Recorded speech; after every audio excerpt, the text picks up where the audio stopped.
इस कहानी की शुरुआत में हमें हमारी फीमेल लीड क्लोई को दिखाते हैं जो स्टोर से आइसक्रीम ले रही थी। तभी उसके भाई का बेस्ट फ्रेंड ईथन स्टर्लिंग जो वहाँ खड़ा होकर उसे देख रहा था, वो उससे पूछता है, आज तुम स्कूल से इतनी जल्दी आ गई? तो वो कहती है, आज मेरी एक क्लास कम है, लेकिन डोंट यू डेयर कि तुम मेरे भाई को मत बताना। तो ईथन कहता है, आप आइसक्रीम खरीद रही हो, लाओ मैं खरीद देता हूँ। तो वो कहती है, नो नीड, मेरे पास पैसे हैं। लेकिन जब वो काउंटर पर बिल पे करने जाती है तो उसे पता चलता है कि ये आइसक्रीम 50 युवान की है और उस टाइम उसके पास इतने पैसे नहीं थे। तो वो आइसक्रीम रखने लगती है, लेकिन उसी टाइम ईथन वहाँ पर आकर बिल पे कर देता है। फिर बाहर जाने के बाद ईथन उससे पूछता है कि सेमेस्टर एग्ज़ाम पर उसके कितने नंबर आए हैं। तो वो कहती है, 60 नंबर, बुरे तो नहीं हैं, एटलीस्ट मैं पास तो हो गई हूँ ना। फिर तभी ईथन का दोस्त वहाँ आ जाता है और क्लोई उनको बाय बोलकर चली जाती है। तभी जॉय कहता है, ब्रो ये तुम क्या कर रहे हो, वो लड़की अभी बहुत छोटी है। तो ईथन कहता है, तुम क्या सोच रहे हो, वो रायन की सिस्टर है और मैं इतना बुरा नहीं हूँ कि अपने दोस्त की बहन पर लाइन मारूँ। फिर दिखाते हैं कि जब क्लोई घर जाती है तो उसका भाई रायन उससे उसके टेस्ट के बारे में पूछता है और कहता है, बताओ तुम्हारे कैलकुलस में कितने नंबर आए हैं। तो क्लोई कहती है, हमेशा जितने आते हैं उतने ही आए हैं, और सोचती है बस 30 नंबर कम है। फिर रायन कहता है, 60 नंबर हमेशा जितने तो नहीं हैं। तो क्लोई सोचती है, ईथन कितना बुरा है, उन्होंने रायन को मेरी नंबर्स बता दिए और मेरी चुगली कर दी। फिर क्लोई कहती है, तो क्या हुआ अगर मेरे 60 नंबर आए हैं, तो एटलीस्ट मैं पास तो हो गई हूँ ना। तो रायन उसे तंग करने के लिए कहता है, जितने तुम्हारे नंबर हैं ना उस हिसाब से तुम सड़कों पर भीख मांगोगी, या फिर ईथन से कहना कि वो तुम्हें कुछ पैसे दे दे। तो वो कहती है, मैं उससे पैसे क्यों लूँगी, उनसे पैसे लेने से तो बेहतर होगा कि मैं भूखी ही रह लूँ। फिर वो जाती है और फ्रिज से आइसक्रीम निकाल कर खाने लगती है। तो रायन कहता है, तुमने कहा था कि तुम ईथन से पैसे नहीं लोगी, लेकिन ये आइसक्रीम भी ईथन ही लाया है। तो वो कहती है, लेकिन ये फ्रिज तो हमारी है ना, और वैसे भी उसका डर्टी स्टफ़ हमारी फ्रिज में क्यों है। तभी ईथन वहाँ आ जाता है और कहता है, डर्टी स्टफ़। उसे देखकर क्लोई सोचती है, ओ नो, अब ईथन भी मुझे परेशान करेगा, लेकिन मैं भला इससे क्यों डरूं, इसने भी तो मेरी चुगली की है ना रायन से। तभी जे कहता है, क्लोई ईथन ने ऐसा क्या किया है जो तुम इतने गुस्से में हो। तो वो कहती है, इन्होंने रायन से मेरी चुगली की है। तो रायन कहता है, कैसी चुगली। तो वो कहती है, मेरे मैथ्स के मार्क्स इन्होंने ही आपको बताए हैं ना। तो वो कहता है, तुम्हें ये किसने कहा, असल बात ये है कि इस बार तुम्हारे नंबर बहुत कम आए थे, इसीलिए तुम्हारे स्कूल से मुझे कॉल आई थी और उन्होंने बताया था कि तुम्हारे नंबर इतने कम हैं। ये सुनकर क्लोई को बहुत बुरा लगता है कि उसने ईथन पर गलत इल्ज़ाम लगाया, और फिर ईथन भी सबको रूखा सूखा सा बाय बोलकर चला जाता है। और क्लोई सोचती है, मैंने इन्हें गलत समझा है, आई थिंक मुझे इनसे माफ़ी मांगनी चाहिए। फिर दिखाते हैं कि क्लोई ईथन के घर के बाहर उसका वेट कर रही थी। तभी ईथन ग्रेस के साथ वहाँ आता है, जो ज़बरदस्ती ईथन को एक गिफ्ट पकड़ाकर वहाँ से चली जाती है। फिर ईथन क्लोई के पास आता है तो वो कहती है, ये लड़की जो भी आपके साथ थी, क्या वो आपकी गर्लफ्रेंड है। तो वो कहता है, बिल्कुल नहीं। तो क्लोई कहती है, एक्चुअली मैं यहाँ आपसे माफ़ी मांगने आई हूँ।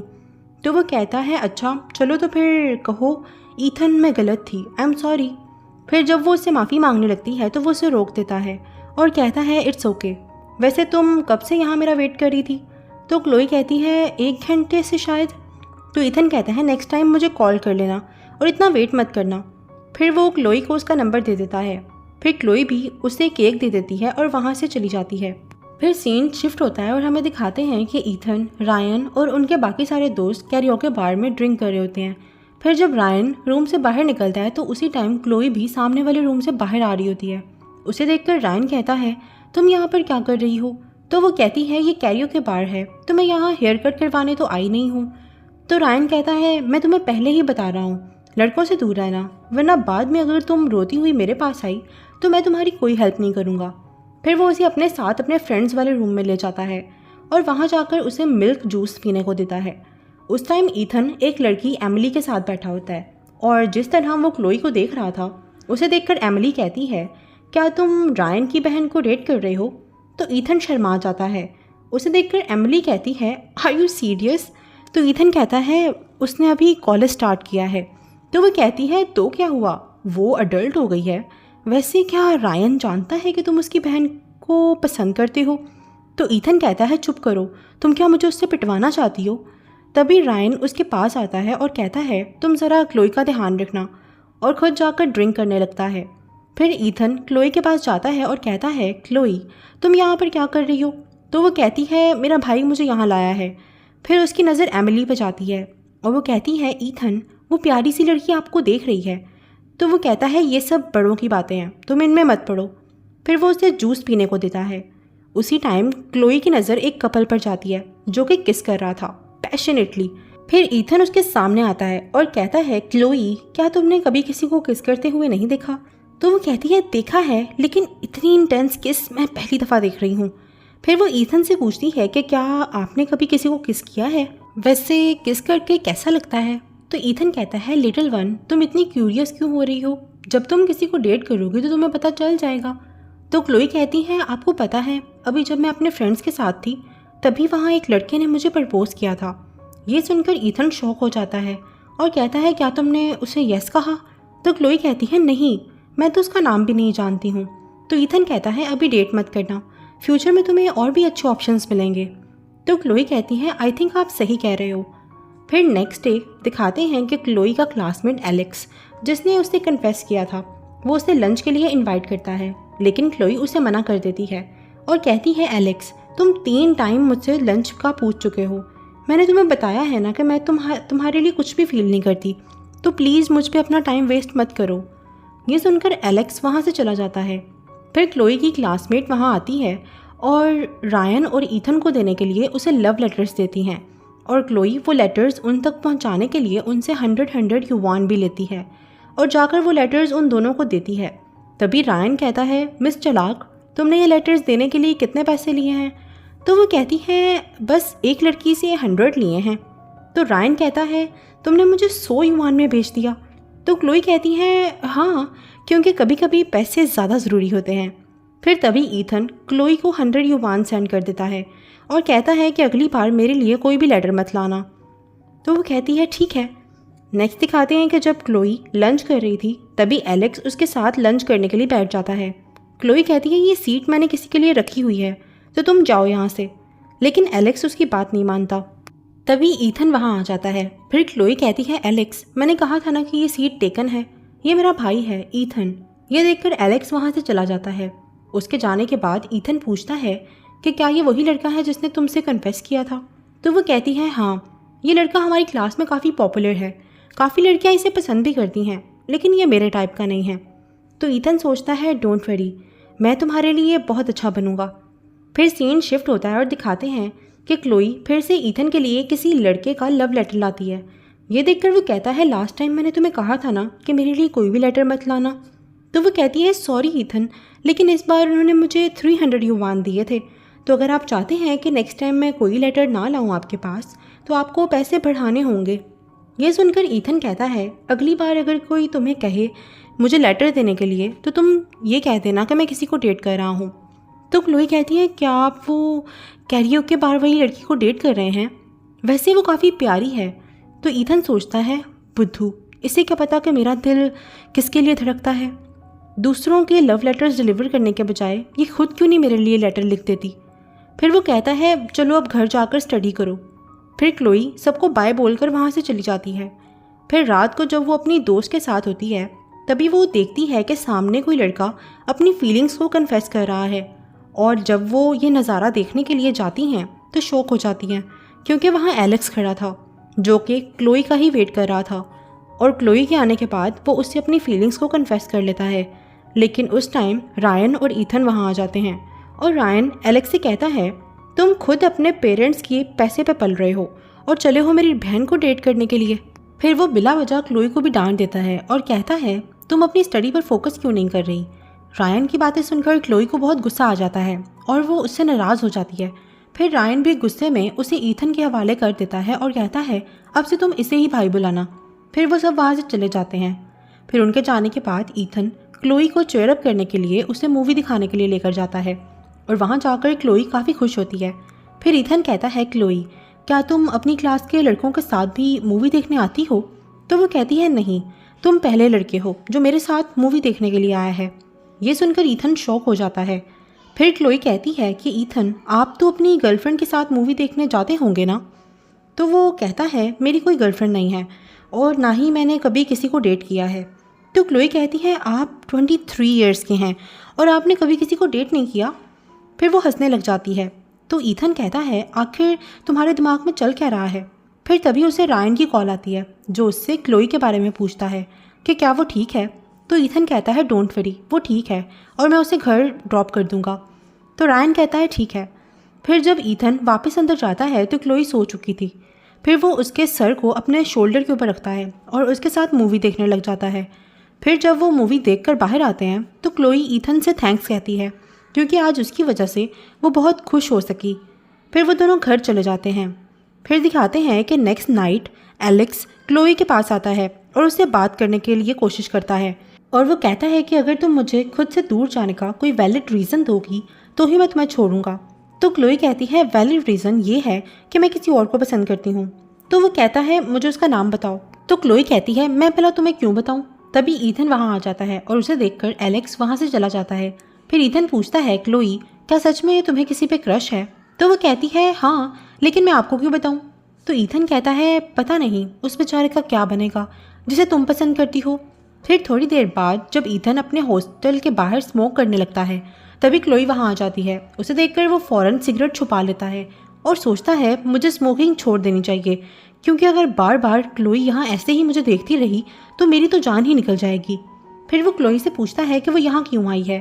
तो वो उसे रायन को पार्सल देने को कहती है और कहती है कि प्लीज़ इसे दे देना, मुझे वो मिल नहीं रहा।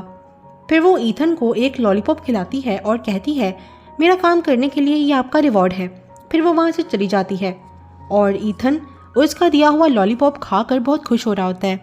नेक्स्ट दिखाते हैं कि कुछ दिनों बाद रायन क्लोई से अपने साथ कहीं चलने को कहता है। तो वो कहती है कहाँ लेकर जा रहे हो मुझे। तो रायन कहता है मैं तुम्हें कहीं बेचने थोड़ी जा रहा हूँ, आज ईथन की बर्थडे पार्टी है, हम वहीं जा रहे हैं। तो क्लोई कहती है तुमने मुझे पहले क्यों नहीं बताया, मैं ईथन के लिए कोई गिफ्ट ही ले लेती। तो रायन कहता है गिफ्ट तो मैंने भी नहीं लिया लेकिन मैं तुम्हें तो लेकर जा रहा हूँ ना, अब चलो बैठो अंदर। फिर वो उसे अपने साथ ले जाता है। फिर जब वो दोनों पार्टी में पहुंचते हैं तो वहाँ सारी लड़कियाँ ड्रेसअप होकर आई होती हैं।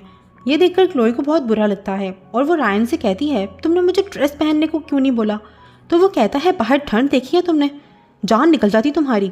तो क्लोई सोचती है क्या यार, मुझे भी इन लड़कियों की तरह प्रिटी दिखना था। फिर इसी वजह से सारी पार्टी में क्लोई का मूड खराब रहता है। यहाँ तक कि जब ईथन केक काट रहा था तब भी। फिर केक काटने के बाद ईथन रायन से पूछता है कि क्लोई को क्या हुआ है। तो वो कहता है ये ड्रेस पहनना चाहती थी इसीलिए नाराज़ होकर बैठी हुई है कि मैंने इसे ड्रेस नहीं पहनने दिया। फिर वो दोनों क्लोई के पास जाते हैं और रायन कहता है मैं घर जा रहा हूँ, तुम्हें चलना है मेरे साथ। तो ईथन कहता है तुम जाओ, मैं इसे ड्रॉप कर दूंगा। तो रायन कहता है ठीक है और फिर वहाँ से चला जाता है। फिर उसके जाने के बाद ईथन क्लोई को न्यू ड्रेस खरीदने के लिए ले जाता है, जहाँ पे जब क्लोई ड्रेस ट्राई करती है तो वो बहुत प्यारी लग रही थी और उसे देखकर ईथन भी स्माइल करने लगता है।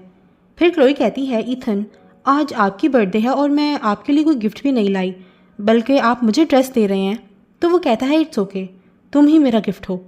ये सुनकर वो शर्मा जाती है और फिर से उसे बर्थडे विश करती है और कहती है हैप्पी बर्थडे ईथन। नेक्स्ट दिखाते हैं कि न्यू ईयर की नाइट ईथन क्लोई को कॉल करके बाहर बुलाता है और क्लोई रायन से झूठ बोल के जाती है और कहती है कि वो अपने क्लासमेट्स के साथ फायरवर्क्स देखने जा रही है। तो रायन कहता है ठीक है लेकिन 1 घंटे में वापस आ जाना। फिर क्लोई भागते हुए बाहर ईथन के पास जाती है और जाते जाते गिरने लगती है, लेकिन ईथन उसे संभाल लेता है और कहता है क्या तुम अपने आप को मुझे दे रही हो। तो वो कहती है क्यों, आपको पसंद नहीं आया मेरा गिफ्ट? अगर पसंद आया है तो इसे मेरा न्यू ईयर गिफ्ट ही समझ लें। ये सुनकर वो स्माइल करने लगता है और उसे फायरवर्क्स दिखाने के लिए अपने साथ ले जाता है और वहाँ उससे पूछता है कि उसकी न्यू ईयर की विश क्या है। तो वो कहती है मेरी विश है कि मेरी हाइट 5/7 हो जाए, क्योंकि ईथन बहुत लंबा है और उससे बात करने में उसकी गर्दन थक जाती है। ये सुनकर वो स्माइल करने लगता है और उसके पास आता है और कहता है कि अब तो तुम्हारी गर्दन नहीं दुख रही ना। तो वो कहती है नहीं। फिर वो उसे हैप्पी न्यू ईयर विश करता है। फिर क्लोई भी उसे न्यू ईयर विश करती है और वो दोनों मिलकर फायरवर्क्स देखने लगते हैं। नेक्स्ट सीन में दिखाते हैं कि जब क्लोई घर आती है तो रायन उससे कहता है कि तुम मुझे बताए बगैर मेरे बेस्ट फ्रेंड के साथ फायरवर्क्स देखने क्यों गई थी, और उसे ईथन से दूर रहने को कहता है और कहता है कि अगर वो दोबारा तुम्हें बाहर चलने को कहे तो तुम इसे साफ साफ मना कर देना। तो वो कहती है ठीक है। दूसरी तरफ दिखाते हैं कि ईथन की मॉम उसे घर बुलाती हैं क्योंकि आज उन्होंने एमिली के साथ उसका रिश्ता तय करना था, लेकिन ईथन मना कर देता है और कहता है कि वो एमिली को पसंद नहीं करता। फिर वो एमिली के ब्रेसलेट को देखता है जिसे उसने 10 साल से संभाल कर रखा हुआ था। और तभी हमें एक फ्लैशबैक दिखाते हैं जहाँ पर दिखाते हैं कि ईथन बचपन में एक बार हॉस्पिटल में था और सबने उसे यही बताया था कि जिस लड़की ने उसे बचाया है वो एमिली ही थी। फिर सीन वापस से प्रेजेंट में आता है जहाँ पर ईथन गुस्से से अपनी मॉम का फ़ोन काट देता है और सोचता है कि 2 साल बाद क्लोई 20 साल की हो जाएगी, फिर 2 साल बाद ही मैं उसे डेट करूँगा और शादी कर लूँगा। It's a full proof plan.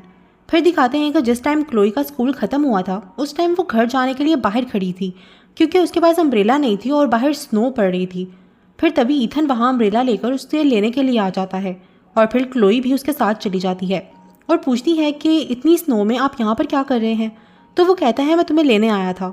तो वो स्माइल करने लगती है और उसे थैंक्स कहती है। फिर अचानक से वो चलते चलते गिरने लगती है लेकिन ईथन उसे संभाल लेता है। फिर क्लोई कहती है Ethan let me tell you a secret, actually मैं जिसे पसंद करती हूँ वो और कोई नहीं बल्कि आप हैं। ये सुनकर ईथन शॉक हो जाता है और कहता है क्लोई मैंने अपनी लाइफ में सिर्फ एक बार किसी को डेट करना है, तो प्लीज़ अगर तुम सारी ज़िंदगी मेरे साथ नहीं रह सकती तो मेरे साथ मजाक मत करना। फिर क्लोई उसके क्लोज जाती है और कहती है कि अगर आप चाहते हैं तो मैं आपको एक्शन से भी प्रूफ दे सकती हूँ कि मैं आपको प्यार करती हूँ। तो वो कहता है इतनी जल्दी क्या है, वैसे भी मैं जल्दी तुम्हारा होने वाला हूँ। फिर सीन शिफ्ट होता है और हमें दिखाते हैं कि क्लोई अपनी क्लास में बैठी होती है और सोचती है कि उस टाइम ईथन ने मुझे किस क्यों नहीं करने दी, क्या उन्हें मैं पसंद नहीं हूँ। लेकिन फिर वो ये सोचती है कि ईथन ने तो कहा था कि वो जल्दी मेरे होने वाले हैं, तो मुझे फ़िक्र करने की कोई ज़रूरत नहीं है। और ये सोचकर वो खुश हो जाती है। फिर जब वो अपनी दोस्त डेज़ी के साथ बाहर जाती है तो डेज़ी उसे बताती है कि एलेक्स ने अपनी एक गर्लफ्रेंड बना ली है। उस टाइम एलेक्स की गर्लफ्रेंड रोज़ी भी वहीं होती है और जब उसे पता चलता है कि एलेक्स क्लोई को पसंद करता था तो वो क्लोई को मारने लगती है और कहती है कि मेरे बॉयफ्रेंड के पास जाने की तुम्हारी हिम्मत कैसे हुई। तो क्लोई कहती है मैं एलेक्स को क्यों पसंद करूँगी, उसे तो कोई डॉग भी पसंद ना करे, मेरा टेस्ट इतना भी ख़राब नहीं है। तभी ईथन वहाँ आ जाता है और कहता है कि यहाँ पर क्या हो रहा है। तो रोज़ी कहती है इसने मेरे बॉयफ्रेंड को स्टील किया है। तो क्लोई कहती है अपना मुंह बंद रखो, मेरा टेस्ट इतना भी ख़राब नहीं है। तभी ईथन क्लोई की साइड लेता है और रोज़ी से कहता है कि मैंने तुम्हारे नाम याद कर लिए हैं, फ्यूचर में अगर क्लोई को तुम्हारी वजह से कुछ भी हुआ तो मैं तुम दोनों को छोड़ूंगा नहीं। फिर वो दोनों लड़कियाँ वहाँ से चली जाती हैं। उनके जाने के बाद क्लोई ईथन से कहती है कि मैंने स्कूल में झगड़ा किया है तो आप मुझे डांटेंगे तो नहीं ना, आपको पता है अभी आप बहुत स्केरी लग रहे थे। तो ईथन कहता है माय लिटिल ट्रबल मेकर, मैं आपको कुछ नहीं कहूँगा। फिर क्लोई अपने घर जाने लगती है लेकिन फिर तभी उसे अपने पास बुलाती है, लेकिन ईथन कहता है नहीं मैं नहीं आऊँगा क्योंकि मैं सिर्फ अपनी गर्लफ्रेंड को हक करूँगा। यह सुनकर क्लोई गुस्से में वहाँ से चली जाती है और ईथन सोचता है कि मैंने ऐसा क्या कहा, मैं तो मजाक कर रहा था। फिर वो क्लोई को बहुत बार कॉल करता है लेकिन वो एक भी बार उसकी कॉल नहीं उठाती। फिर ईथन उससे मैसेज करता है और कहता है कि प्लीज़ बाहर आ जाओ, मैं तुम्हारा वेट कर रहा हूँ। फिर क्लोई ट्रैश फेंकने के बहाने बाहर जाती है और ईथन से कहती है कि आप यहाँ क्यों आए हैं। तो वो उसे अपने क्लोज करता है और हग कर लेता है, लेकिन क्लोई उसे पीछे करती है और कहती है कि आपने कहा था ना कि आप सिर्फ अपनी गर्लफ्रेंड को हग करेंगे, तो अब मेरे भी कुछ प्रिंसिपल्स हैं, मैं भी सिर्फ अपने बॉयफ्रेंड को हग करूँगी। तो ईथन कहता है उस टाइम मैंने सिर्फ तुम्हें इसीलिए हग करने नहीं दिया था क्योंकि मुझे डर था कि रायन ना हमें देख ले, आखिर मैं तुम्हारे भाई का दोस्त हूँ, मैं उसे अपसेट नहीं करना चाहता था। ये सुनकर क्लोई का गुस्सा ठंडा हो जाता है। फिर ईथन उसे केक देता है जो वो उसके लिए लाया था और फिर वहाँ से चला जाता है। नेक्स्ट सीन में दिखाते हैं कि जब ईथन और क्लोई लंच कर रहे थे तभी ग्रेस वहाँ आ जाती है और कहती है ईथन तुम यहाँ कोई विंडो सीट नहीं है तो क्या मैं तुम्हारे साथ बैठ जाऊँ। तो वो कहता है बैठ जाओ क्योंकि मैं और क्लोई यहाँ से जा रहे हैं। फिर वो क्लोई को लेकर वहाँ से चला जाता है और ये देखकर ग्रेस को बहुत गुस्सा आता है क्योंकि वो ईथन को पसंद करती थी। फिर दिखाते हैं कि ईथन क्लोई को घर ड्रॉप करता है तो क्लोई पूछती है ईथन मैं आपके साथ लॉयल हूँ, क्या आप भी हमेशा मेरे साथ लॉयल रहोगे। तो वो सोचता है मैडम आप मुझे अपनी उंगलियों पर नचा रही हैं और आपको क्या चाहिए। तो वो कहता है क्लोई मैंने अपनी लाइफ में सिर्फ एक लड़की से प्यार किया है और वो तुम हो। ये सुनकर क्लोई को बहुत खुशी हो जाती है। फिर जब वो घर जाती है तो वहाँ पर रायन बहुत गुस्से में बैठा होता है और क्लोई से पूछता है कि वो कहाँ से आ रही है। उसे इतना गुस्से में देखकर क्लोई उसे सच बता देती है कि वो ईथन के साथ थी। ये सुनकर रायन कहता है मैंने तुम्हें उससे मिलने को मना किया था ना। तो वो कहती है वो तुम्हारा दोस्त है। तो रायन कहता है जिस दिन उसने मेरी बहन के साथ फ्लर्ट किया था हमारी दोस्ती तभी ख़त्म हो गई थी। तो क्लोई कहती है कि ईथन ने मेरे साथ कोई फ्लर्ट नहीं किया, वो ऐसा नहीं है। तो रायन कहता है लगता है तुम नहीं जानती कि उसका एक फर्स्ट लव भी है और ये वो लड़की है जिसे वो बचपन से चाहता है, और अगर तुम्हें मुझ पर यकीन नहीं है तो खुद जाकर उससे पूछ लो। फिर वो उसे अपने फ्रेंड्स की गैदरिंग में लेकर जाता है जहाँ ग्रेस क्लोई से झूठ बोलती है कि ईथन गार्डन में उसे बुला रहा है, क्योंकि वो जानती थी कि वहाँ ईथन एमिली के साथ है। फिर जब क्लोई बाहर जाती है तो वो उन दोनों को देख लेती है जहाँ ईथन एमिली को उसका ब्रेसलेट, उसका टूटा हुआ हिस्सा वापस कर रहा था जिसको उसने बचपन से अपने पास रखा हुआ था। लेकिन एमिली कहती है ये मेरा नहीं है। दूसरी तरफ जब क्लोई वापस अंदर जाने लगती है तभी रायन उससे पूछता है कि क्या तुमने ईथन से एमिली के बारे में पूछा है? तो वो कहती है नहीं, अभी नहीं पूछा। तो वो कहता है फिर जाओ और अभी पूछ कर आओ, क्योंकि मैं नहीं चाहता कि बाद में तुम्हारा दिल दुखे। फिर वो ईथन के पास जाती है और पूछती है कि क्या सच में एमिली आपका पहला प्यार है? तो वो कहता है नहीं, ऐसा कुछ नहीं है, और उसने सिर्फ और सिर्फ बचपन में मुझे बचाया था। हमारे दरमियान ऐसा कोई रोमांटिक रिलेशनशिप नहीं है, और हमारा रिलेशनशिप उसकी रूमर्स भी तुम्हारे भाई ने ही शुरू की थी। ये सुनकर वो हंसने लग जाती है। फिर ईथन कहता है तुम जब भी अपसेट हो तो मेरे पास आना, क्योंकि मैं नहीं चाहता कि मेरे अलावा कोई भी तुम्हें कंफर्ट दे। फिर दिखाते हैं कि क्लोई रायन को भी ये सब बताती है। तो वो कहता है ठीक है, मैं तुम्हारी बात मान लेता हूँ, लेकिन अगर तुमने कुछ भी ऐसा वैसा किया तो मैं तुम्हारी टांगें तोड़ दूंगा। फिर वो दोनों स्माइल करने लगते हैं। नेक्स्ट सीन में दिखाते हैं कि ईथन की फैमिली ने एमिली के साथ उसका रिश्ता फिक्स कर दिया था और ये न्यूज़ हर जगह फैल चुकी थी। तभी ईथन क्लोई के पास जाता है और कहता है कि क्लोई प्लीज़ इस सब पर यकीन मत करो, इस शादी में मेरी कोई मर्जी नहीं है। लेकिन क्लोई उस टाइम बहुत उदास थी, इसीलिए वो उसे कुछ भी नहीं कहती और एक गुड बाय किस देकर वहाँ से चली जाती है। फिर जब ईथन अपने घर जाता है तभी रायन वहाँ आता है और उसे खूब मारता है और कहता है यू आर अ स्कम, अगर दोबारा कभी तुम मेरी बहन के आसपास भी नजर आए तो मैं तुम्हें छोड़ूंगा नहीं। फिर वो क्लोई के पास जाता है जो काफ़ी ज़्यादा रो रही थी और कहता है अगर तुम चाहती हो तो मैं उसकी टांगें तोड़ देता हूँ। तो वो कहती है रहने दो, अगर तुम वो तोड़ दोगे तो उसके बेबीज़ कैसे होंगे? तो रायन कहता है मैं उस टांग की बात नहीं कर रहा। फिर क्लोई उसे हग कर लेती है। फिर सीन शिफ्ट होता है और दिखाते हैं कि ईथन और एमिली दोनों की फैमिली साथ बैठी हुई थी, जहाँ ईथन उस शादी से इनकार कर देता है और एमिली भी अपने पेरेंट्स को बताती है कि वो किसी और के बेबी के साथ प्रेग्नेंट है, और इस तरह उन दोनों का रिश्ता ख़त्म हो जाता है। फिर दिखाते हैं कि क्लोई एक क्लास ट्रिप पर गई थी जहाँ से वापस जाते टाइम उसकी बस का एक्सीडेंट हो गया था, और जब ईथन ये न्यूज़ सुनता है तो वो फ़ौरन से उस एक्सीडेंट वाली जगह पर जाता है और वहाँ जाकर क्लोई को बचा लेता है। फिर जब क्लोई को होश आता है तो रायन वहाँ पर उसका ध्यान रख रहा था। फिर रात को जब क्लोई सो रही थी तो उसे कोई बुरा सा ड्रीम आ रहा था। उसी टाइम ईथन उसके पास था और वो कहता है बेबी तुम ठीक हो ना? तभी रायन वहाँ आ जाता है। तो ईथन कहता है क्लोई कोई बुरा ख्वाब देख रही थी, मैं बस इसे कंफर्ट दे रहा था। फिर दिखाते हैं कि नेक्स्ट डे जब क्लोई उठती है तो वो कहती है रायन क्या कल रात तुमने मुझे बेबी कहा था? तो वो कहता है तुम्हारा दिमाग तो ठीक है, मैं इतना क्रिंजी वर्ड तुम्हारे लिए क्यों यूज़ करूँगा? तो वो कहती है यू आर राइट। नेक्स्ट दिखाते हैं कि डिस्चार्ज होने के बाद क्लोई अपनी दोस्त के साथ ड्रिंक करने जाती है। फिर जब वो बार से बाहर आती है तो वहाँ ईथन उसके पास आता है और कहता है क्लोई क्या हम बात कर सकते हैं? फिर वो कहता है क्लोई मुझे और एमिली को इस शादी के बारे में कुछ भी नहीं पता था, आई प्रॉमिस कि दोबारा कभी भी ऐसा कुछ नहीं होगा। तो वो कहती है ईथन मुझे सोचने के लिए टाइम चाहिए है। फिर जब वो घर जाती है तो वहाँ जाकर वो अपने बचपन का ब्रेसलेट निकालती है और पहन लेती है। फिर तभी ईथन रायन को घर लेकर आता है जिसने काफ़ी ड्रिंक की हुई थी। तभी उसकी नज़र क्लोई के ब्रेसलेट पर जाती है। तो वो कहता है क्लोई तुम्हारा ब्रेसलेट काफ़ी प्यारा है, दिखाओ मुझे। तो वो कहती है नहीं, मैं नहीं दिखाऊंगी क्योंकि आई नो कि आप मेरा हाथ पकड़ लेंगे। फिर नेक्स्ट डे रायन भी उससे पूछता है कि ये तो वही ब्रेसलेट है ना तो तुम बचपन में पहना करती थी, तो अब क्यों पहन रही हो? तो क्लोई कहती है वैसे ही सफाई करते टाइम मुझे नज़र आ गया था इसीलिए मैंने पहन लिया। तभी उसकी मॉम कहती हैं लग तो प्यारा रहा है लेकिन लगता है इसका एक चेन मिसिंग है। आई थिंक जब तुम 3 साल की थी तो मैं तुम्हें एक बीच पर लेकर गई थी, शायद वहीं गिर गया हो। ये सुनकर ईथन पूछता है मिस्टर एंड मिसेस रिवर क्या उस टाइम आपने किसी बच्चे को बचाया था? तो मिस्टर रिवर कहते हैं उस टाइम क्लोई ने एक बच्चे को डूबते हुए देखा था, फिर हम लोगों ने मिलकर उसे बचा लिया था। ये सुनकर ईथन को यकीन हो जाता है कि बचपन में क्लोई ने और उसकी फैमिली ने मिलकर उसे बचाया था। फिर वो क्लोई को बाहर बुलाता है और वहाँ बुलाकर उसे उसकी ब्रेसलेट की टूटी हुई चेन वापस करता है और उसे हग कर लेता है, और फिर वो दोनों दोबारा से अपना रिलेशन शुरू करते हैं।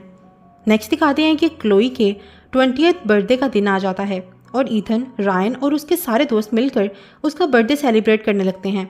वहाँ पर सब ईथन और क्लोई के रिलेशन के बारे में जानते थे, इसीलिए वो उन दोनों को किस करने के लिए कह रहे थे और वो दोनों किस करने ही वाले होते हैं। लेकिन तभी ग्रेस वहाँ आ जाती है और क्लोई को शेमलेस बोलती है और कहती है कि ईथन किसी और से प्यार करता है। ये सुनकर क्लोई को बहुत गुस्सा आता है और वो कहती है ईथन सिर्फ मुझसे प्यार करता है, and for your kind information उसका पहला प्यार भी मैं ही हूँ, जिसका ब्रेसलेट का हिस्सा उसने 10 साल से संभाल कर रखा हुआ था। फिर वो सब ग्रेस को वहाँ से भेज देते हैं, लेकिन ग्रेस की वजह से क्लोई का मूड पूरी तरह से ख़राब हो गया था और वो बाहर चली गई थी। फिर ईथन भी उसके पीछे बाहर जाता है और कहता है क्लोई, मेरी लाइफ में हमेशा सिर्फ तुम ही रहोगी। फिर वो उसे उसका 19th बर्थडे गिफ्ट देता है, तो वो कहती है मेरा 20th बर्थडे गिफ्ट कहाँ है। तो ईथन उसे किस कर लेता है और कहता है कि उसका 20th बर्थडे गिफ्ट उसके घर पर है। फिर जब वो घर जाती है तो वो देखती है कि ईथन ने अपने हाथों से उसके स्केचेस बनाए हुए थे और यही उसका गिफ्ट था। ये देखकर वो इमोशनल हो जाती है और ईथन से कहती है ईथन तुम बहुत अच्छे हो, I love you so much. Next scene में दिखाते हैं कि क्लोई रायन के लिए बास्केटबॉल एरिया में पानी लेकर आती है। फिर उसके वहाँ से जाने के बाद केमिस्ट्री डिपार्टमेंट के कुछ लड़के क्लोई के बारे में बुरा भला बोलने लगते हैं और कहते हैं कितनी क्यूट है, इसके साथ तो रात गुजारने का दिल कर रहा है।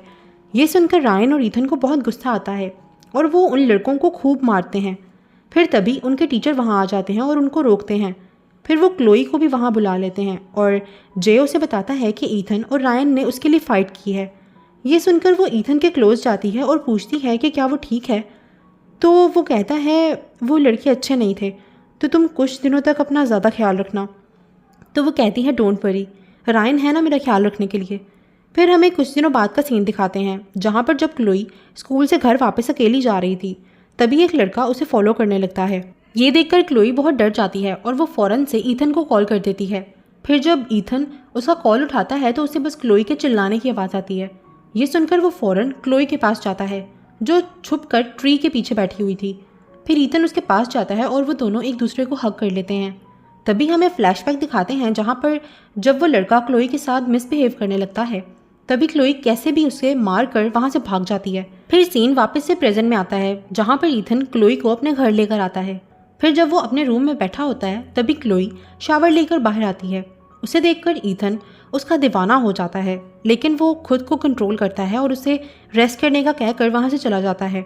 फिर दिखाते हैं कि सुबह सुबह क्लोई ईथन के साथ आकर लेट जाती है, लेकिन ईथन गलती से उसे नीचे गिरा देता है।